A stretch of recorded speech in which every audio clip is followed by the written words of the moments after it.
আসসালামু আলাইকুম রহমতুল্লাহ বারাকাত। আমি একটা প্রশ্ন রাখতে চাই।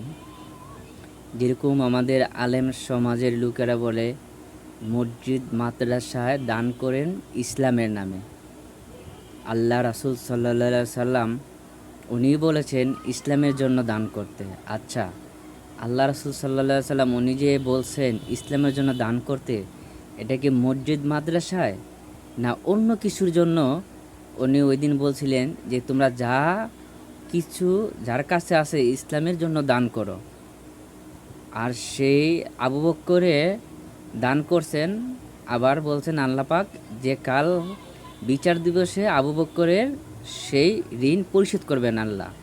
আচ্ছা, এটা কি যে ইসলামের জন্য দান করতে, এটা কি মসজিদ মাদ্রাসা না অন্য কিছুর জন্য আল্লাহ রাসূল সেদিন ওই দিন বলছিলেন যে দান করতে ইসলামের জন্য? আর সেই দান আবু বকর এমনভাবে করছেন যে কাল বিচার দিবসেও আল্লাহ পাক হাসরের ময়দানে আল্লাহ পাক সেই ঋণ পরিশোধ করবেন আবু বক্করের।